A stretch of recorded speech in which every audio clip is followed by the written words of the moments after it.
អូខេសួស្តីបងប្អូនទាំងអស់គ្នាអញ្ចឹងថ្ងៃនេះគ្រូនឹងធ្វើវីដេអូមួយទៀតទាក់ទងជាមួយនឹងលំហាត់ ellipse ដែលតពីភាគទី1តោះឥឡូវយើងកុំឲ្យខាតពេលយូរយើងមកមើលប្រធានលំហាត់ទាំងអស់គ្នាអញ្ចឹងនៅក្នុងរមាំងទី1ហើយនៅក្នុងភាគទី1នោះគឺយើងបានស្រាយលំហាត់ករួចហើយអញ្ចឹងថ្ងៃនេះខ្ញុំនឹងស្រាយលំហាត់បន្តមកទៀតគឺលំហាត់ខចឹងពិសេសសម្រាប់បងប្អូនថ្នាក់ជាសាសង្គមដែលខ្លួនឯងខ្សោយខ្លាំងគឺគ្នាយើងអាចមើលវីដេអូនេះឆ្ងល់តាណាយើងអាច comment នៅខាងក្រោម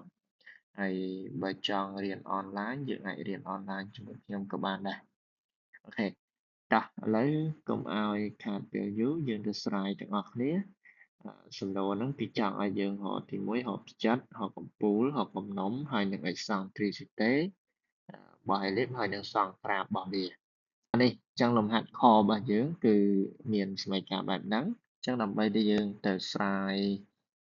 អ្វីដែលគេសួរទាំងអស់មិញបានហ្នឹងក៏បីទាំងអស់គ្នាត្រូវដឹងថា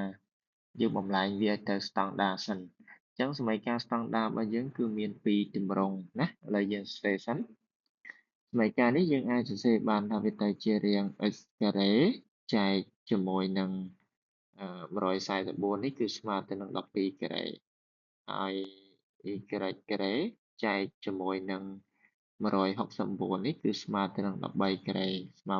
1កាលណាយើងសរសេរបានប៉ុណ្ណឹងអាហ្នឹងគេហៅ standard ហើយអញ្ចឹង standard របស់យើងមាន2រាងបាទមួយគឺផ្ចិតចំគោល O មួ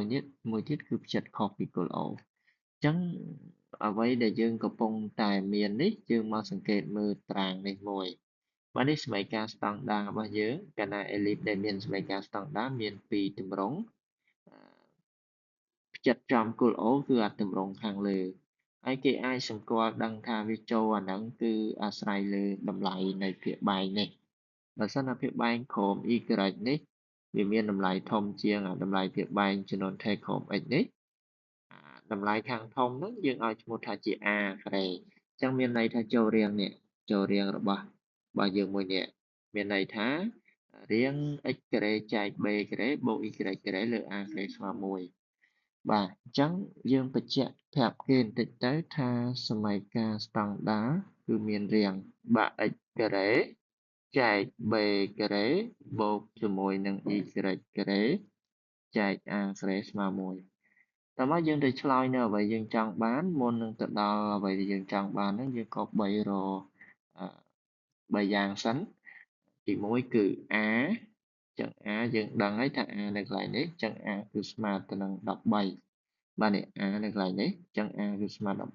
13ចឹង a ស្មើ13ចំណែកឯ b គឺនៅកន្លែងក្រោម x នេះចឹង b របស់យើងគឺស្មើទៅនឹង12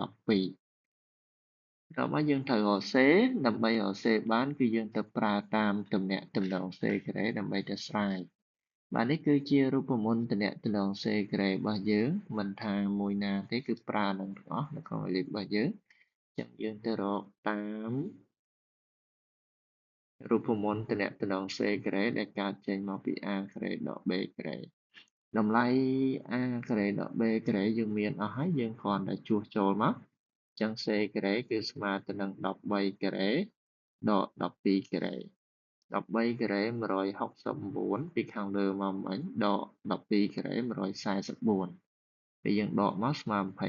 25ចឹងនាំឲ្យយើងទាញរក c បានគឺស្មើបូកដកឬ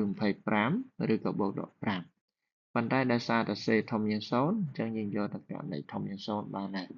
ឥឡូវ ABC យើងបានអស់ហើយយើងទៅឆ្លើយនៅអ្វីដែលយើងចង់បានទី1គឺផ្ចិតបាទសមីការ ellipse ហ្នឹងគឺមានផ្ចិតរបស់វាគេហៅថាផ្ចិតចំគោល O គឺ00តពីផ្ចិតមកគឺកំពូលចឹងសមីការហ្នឹងមានកំពូលរបស់វាបែបនេះយើងមើលរូបមន្តកំពូលរបស់យើងកំពូលរបស់យើងគឺមាន v អងហើយនិង v ដឺដោយសារកម្មវិធីសិក្សាគេយក v អងខាងដកអញ្ចឹងយើងអាចយកខាងដកក៏បានហើយបើយកខាងបូកដូចខ្ញុំក៏បានដែរឥឡូវខ្ញុំយកខាងដកចុះដើម្បីឲ្យវាស្របជាមួយកម្មវិធីសាស្ត្ររបស់យើងគឺ v អងកាលណា ellipse ហ្នឹងយើងហៅ ellipse ណាកាលណា ellipse គឺ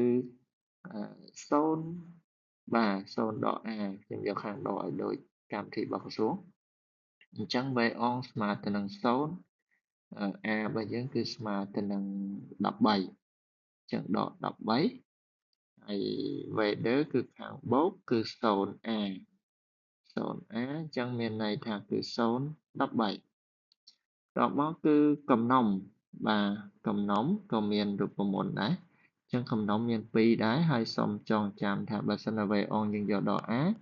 កំណុំគឺយើង f អងយើងយកដក c ដែរ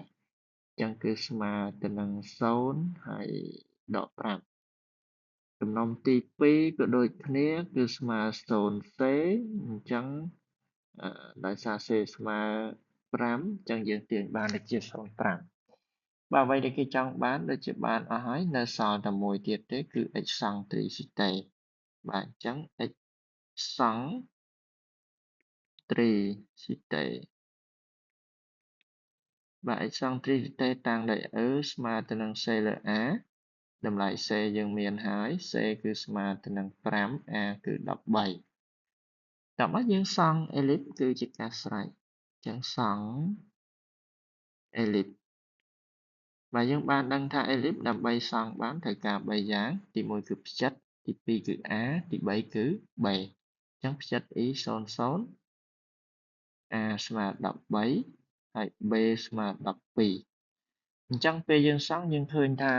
AB យើងធំធំហ្នឹងអញ្ចឹងបើធំធំយើងអាចបង្រួមឯកតាឲ្យវាតូចបន្តិចដើម្បីកុំឲ្យរូបនឹងធំពេកតោះឥឡូវយើងគូសអាឲ្យបានត្រឹមត្រូវមកបាទអញ្ចឹងថែមលំដាប់ណាខាងក្រោមក៏អញ្ចឹងដែរដោយសាររូបរបស់យើង ellipse របស់យើងវាធំពេកអូខេតាអញ្ចឹងy' prime y' prime x แล้วខ្ញុំយកមកឯកតាស្មើទៅនឹង2អញ្ចឹងទី1ខ្ញុំដឹងផ្ចិតហើយផ្ចិតរបស់យើងគឺនៅចំត្រង់គោល O អញ្ចឹងផ្ចិត E នៅកន្លែងនេះតមកទៀតខ្ញុំត្រូវការដៅហៅ A អញ្ចឹងដោយសារ ellipse នេះគឺជា ellipse ឈរអញ្ចឹង A ត្រូវបង្កើតចេញផ្ចិតតាមទិសឈរអញ្ចឹងដោយសារកំណត់ខ្ញុំយកកំណត់1កន្លាស្មើពីឯកតាអញ្ចឹងមានន័យថា4 6 8 10 12ដោយសារតែ A វា13នេះ A វា13អញ្ចឹងខ្ញុំនឹងវាស់ឲ្យគ្រប់13ថែមពាក់កណ្ដាលទៀតនៅនេះបាទនេះ13បាទ